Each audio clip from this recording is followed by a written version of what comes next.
백조 왕자. 추운 겨울이 오면 제비들은 따뜻한 남쪽 나라로 날아가지요. 그 아득히 먼 남쪽 나라 임금님에게 11명의 왕자와 막내로 공주가 하나 있었어요. 공주의 이름은 엘리자였어요. 엘리자 공주는 얼굴도 예뻤지만 마음씨도 무척 고왔지요. 엘리자 공주는 부모님과 오빠들의 귀여움을 받으며 행복한 나날을 보냈지요. 하지만 곧 불행이 닥쳤어요. 어머니인 왕비가 세상을 떠난 것이었지요.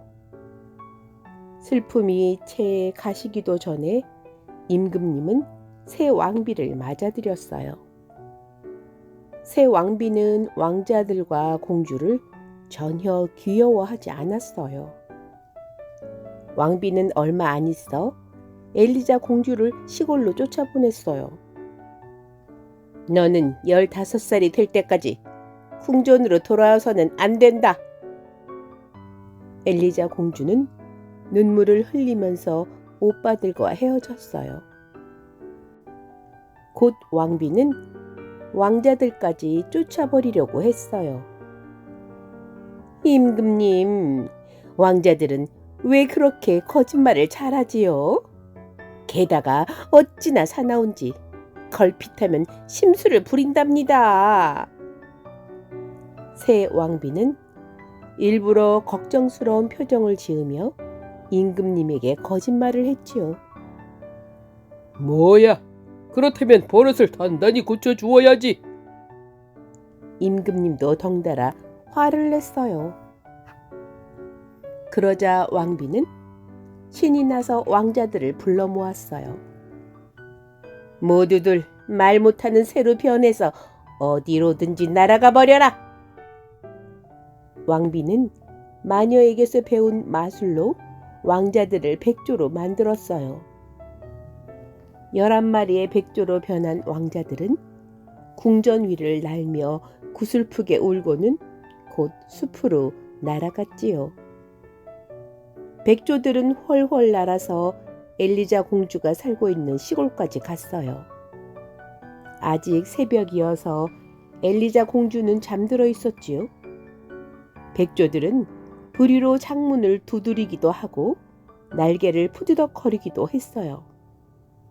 하지만 엘리자 공주는 그 백조들이 오빠들이라고는 꿈에도 생각지 못했지요. 백조들은 할 수 없이 바다 근처의 큰 숲으로 날아갔어요. 엘리자 공주는 착하고 아름다운 소녀로 자라났어요. 드디어 왕비와 약속한 15살이 되었지요. 엘리자 공주는 임금님과 오빠들이 보고 싶어 서둘러 궁전으로 돌아왔어요. 오, 엘리자, 이렇게 아름다운 소녀가 되다니 정말 자랑스럽구나. 아버지인 임금님은 엘리자 공주를 껴안고 반갑게 맞았지요. 하지만 왕비는 달랐어요. 아니, 저 아름다운 아이가 엘리자란 말이야. 왕비는 전보다 훨씬 아름다워진 엘리자 공주를 그냥 둘 수가 없었어요. 다음 날 아침, 왕비는 두꺼비 3마리를 잡아 목욕탕으로 데리고 갔지요. 그리고 첫 번째 두꺼비에게 말했어요. 엘리자 공주가 목욕을 하러 오거든. 너는 머리 위에 올라앉아라. 그러면 공주는 너처럼 바보가 되고 말 거야. 두 번째 두꺼비에게 다음과 같이 일렀어요. 너는 엘리자 공주의 이마에 올라앉아라. 엘리자 공주는 너처럼 못생긴 아이로 변할 거야. 아마 임금님도 몰라볼걸. 세 번째 두꺼비에게는 이렇게 말했지요. 너는 공주의 가슴에 올라앉아라. 그러면 엘리자 공주는 평생 가슴 아파하며 살아갈 테니까. 그리고 왕비는 엘리자 공주에게 목욕을 하라고 시켰지요. 엘리자 공주는 목욕탕으로 들어갔어요. 막 대리석 욕조에 들어가 앉았을 때 갑자기 두꺼비들이 엘리자 공주의 몸으로 마구 뛰어올랐지요. 아니, 두꺼비들이 왜 여기에 있지? 너희도 목욕을 하고 싶은 모양이구나. 엘리자 공주는 아무렇지도 않은 듯 두꺼비들과 함께 목욕을 했지요. 나중에 엘리자 공주가 목욕을 하고 나온 욕조에는 장미꽃 3송이가 떠 있었어요. 마음씨 착한 공주에게는 마술도 통하지 않았던 거지요. 심술궂은 왕비는 몹시 화가 났어요. 그래서 이번에는 엘리자 공주를 불러다가 얼굴에 온통 숯검정을 칠하고 머리를 헝클어뜨린 다음 낡은 옷을 입혔지요. 엘리자 공주의 이런 모습을 본 임금님은 깜짝 놀랐어요. 너같이 흉한 게 엘리자 공주라고? 날 속이려는 거냐? 혼나기 전에 얼른 나가지 못할까? 임금님은 엘리자 공주를 대궐 밖으로 내쫓고 말았어요. 쫓겨난 엘리자 공주는 밭을 지나고 늪을 건너 숲으로 갔지요. 키 큰 나무들 때문에 햇빛조차 들어오지 않는 숲은 걸어도 끝이 없었어요. 이럴 때 오빠들이 곁에 있다면 얼마나 좋을까. 엘리자 공주는 울면서 숲속을 걸어가다 그만 길을 잃고 말았지요. 할 수 없이 풀밭에 누워서 잠이 들었어요. 그날 밤 엘리자 공주는 밤새도록 오빠들 꿈을 꾸었지요. 다음날 아침 일찍 일어난 엘리자 공주의 귀에 물 흐르는 소리가 들려왔어요. 물소리를 따라 걸어가니 산에서 흘러내려온 물이 작은 웅덩이를 이루고 있었지요. 그런데 그 물이 어찌나 맑은지 바닥에 깔린 모래가 보일 정도였어요. 엘리자 공주는 물을 마시려고 몸을 구부리다가 물에 비친 자기의 흉한 모습을 보고 깜짝 놀랐어요. 엘리자 공주는 얼굴을 깨끗이 씻고 헝클어진 머리도 곱게 따았어요. 그런 다음 다시 길을 떠났지요. 얼마쯤이나 갔을까요?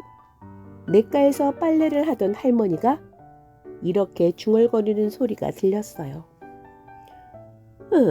고참 이상한 일도 다 있지. 웬 백조들이 머리에 금관을 쓰고 날아갔으니 말이야. 내 지금까지 살면서 금관 쓴 백조들은 처음 보았어. 그것도 11마리씩이나. 엘리자 공주는 그 백조들이 오빠들일 것 같은 생각이 들었어요. 엘리자 공주는 백조가 날아갔다는 쪽으로 계속해서 걸어갔지요. 한참을 걸어가다 보니 숲은 끝나고 넓은 바다가 펼쳐져 있었어요. 바다에는 백조의 깃털 11개가 떨어져 있었어요. 사방이 차츰 어두워지고 있었어요. 엘리자 공주는 지쳐서 잠이 들었지요. 엘리자! 엘리자! 엘리자! 어떻게 여기까지 왔니? 엘리자 공주는 오빠들의 목소리에 눈을 떴지요. 어머, 오빠들! 왕자들과 엘리자 공주는 눈물을 흘리며 서로 얼싸안았지요. 우리는 새엄마의 마술에 걸려서 낮에는 백조로 살다가 밤에만 사람으로 돌아온단다. 엘리자, 우리와 함께 가자. 우리는 바다 건너편에 살거든. 제일 큰 오빠가 말했어요. 오빠들은 곧 버드나무 껍질과 갈대 줄기를 구해서 그물을 만들었지요. 그리고 다음 날 엘리자 공주를 그물에 태우고 하늘을 날아갔어요. 여기저기 경치를 구경하면서 날아가는 사이에 오빠들이 사는 동굴에 도착했어요. 엘리자 공주는 동굴 속으로 들어가자마자 깊은 잠에 빠졌지요. 그런데 갑자기 동굴 앞이 환해졌어요. 깜짝 놀라 바라보니 아름다운 천사가 서 있었어요. 천사님, 우리 오빠들을 마술에서 풀려나게 해주세요. 엘리자 공주가 말하자 천사는 웃으며 고개를 끄덕였지요. 엘리자야, 넌 착하고 예쁘니까 내가 소원을 들어줄게. 그런데 너무 큰 고통이 따르는 일이란다. 해낼 수 있겠니? 오빠들을 살리는 일이라면 무슨 일이든 할 수 있어요. 지금 동굴 주변에는 엉겅퀴가 많이 나 있단다. 그 엉겅퀴를 꺾어서 발로 꼭꼭 밟아 가느다란 실을 만들어라. 그 실을 가늘게 꼬아서 11벌의 옷을 짜야 한단다. 모두 만들어지면 오빠들에게 입혀라. 그러면 오빠들은 사람이 될 거야. 그런데 한 가지 조심해야 할 일이 있어. 옷이 다 만들어질 때까지 말을 한마디도 해서는 안 된다. 만일 말을 하게 되면 오빠들은 죽게 될 거야. 네, 알겠어요. 고맙습니다. 엘리자 공주는 눈을 떴어요. 꿈을 꾸었던 것이지요. 엘리자 공주는 새벽 일찍부터 엉겅퀴를 꺾으러 다녔지요. 11벌의 옷을 짜려면 엉겅퀴가 많이 필요했지요. 엘리자 공주는 천사가 가르쳐준 대로 엉겅퀴를 꼭꼭 밟아서 실을 만들었어요. 엘리자 공주의 손은 금방 상처투성이가 되었지요. 하지만 오빠들을 구하는 일이라면 이보다 더한 일도 할 수 있을 것 같았어요. 오빠들도 엘리자 공주가 자기들을 위해 옷을 짜고 있는 것을 알고는 눈물을 흘렸어요. 그러던 어느 날이었어요. 동굴 앞으로 웬 사람들이 몰려왔어요. 그들은 그 나라의 젊은 임금님과 신하들로 사냥을 나온 길이었지요. 너는 누구냐? 임금님이 물었어요. 엘리자 공주는 대답을 하지 않았지요. 말을 하면 오빠들이 죽게 된다고 했기 때문이에요. 임금님은 엘리자 공주의 아름다운 모습에 반했어요. 그래서 엘리자 공주를 궁궐로 데려갔어요. 그러나 신하들 중에는 엘리자 공주를 싫어하는 사람도 많았어요. 임금님, 저 여자는 마녀가 분명합니다. 숲속에서 혼자 사는 것이 수상하지 않습니까? 임금님은 그런 말에 아랑곳하지 않았어요. 그리고 엘리자 공주의 방을 동굴과 똑같은 초록색으로 꾸며주었지요. 자, 이 방에서 하던 일을 계속하시오. 동굴에 있는 것도 다 갖다 놓았으니까. 엘리자 공주는 고맙다는 표시로 임금님의 손등에 입을 맞추었지요. 그런데 8벌의 옷을 만들고 난 후 그만 엉겅퀴가 떨어지고 말았어요. 엘리자 공주는 살금살금 궁궐을 빠져나와 숲으로 갔어요. 엘리자 공주는 무덤가에서 엉겅퀴를 한아름 뜯어서 다시 궁궐로 돌아왔지요. 그런데 돌아오던 길에 그만 신하에게 들키고 말았어요. 임금님, 그 아가씨가 한밤중에 무덤가에서 나오는 것을 보았습니다. 마녀임이 분명합니다. 임금님은 그럴 리가 없다고 고개를 저었지요. 그럼 왜 한밤중에 무덤에 갔겠습니까? 거긴 마녀가 득실거리는 곳입니다. 그 말을 듣고 보니 임금님의 마음도 불안해지기 시작했지요. 그런 줄도 모르고 엘리자 공주는 부지런히 옷을 짰어요. 한 벌만 더 짜면 11벌이 완성돼요. 그런데 또 엉겅퀴가 떨어지고 말았어요. 엘리자 공주는 한밤중에 다시 궁궐을 빠져나갔어요. 이제 와서 포기할 수는 없었기 때문이지요. 그러나 엘리자 공주는 임금님과 신하가 자기의 뒤를 따라오고 있다는 것을 몰랐지요.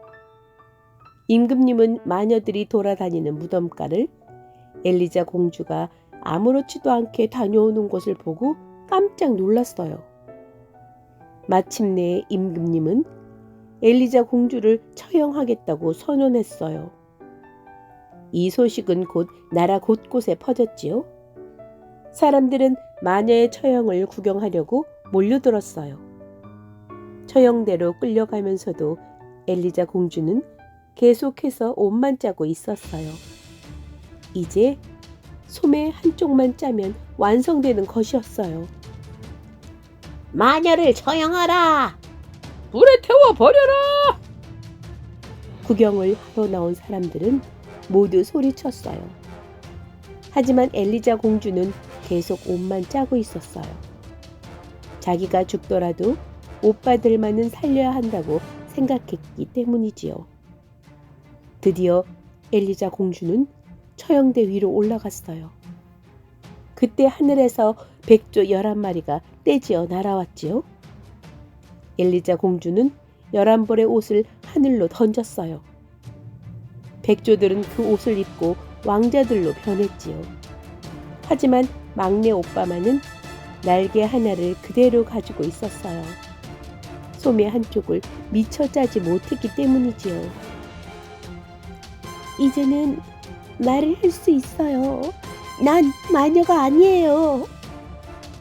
엘리자 공주는 이 한마디를 하고는 그만 쓰러져 버렸어요. 오빠들은 엘리자 공주를 껴안고 임금님에게 말했죠. 이 아이는 이웃나라의 공주입니다. 우리는 이 아이의 오빠들이지요. 우리는 나쁜 마녀의 마술에 걸려 백조로 변했어요. 이 아이는 우리의 마술을 풀어주려고 지금껏 말도 안 하고 손가락이 부르트도록 옷을 짰던 것입니다. 이 말을 들은 임금님은 당장 엘리자 공주를 풀어주라고 명령했어요. 며칠 후 임금님과 엘리자 공주는 결혼식을 올렸어요.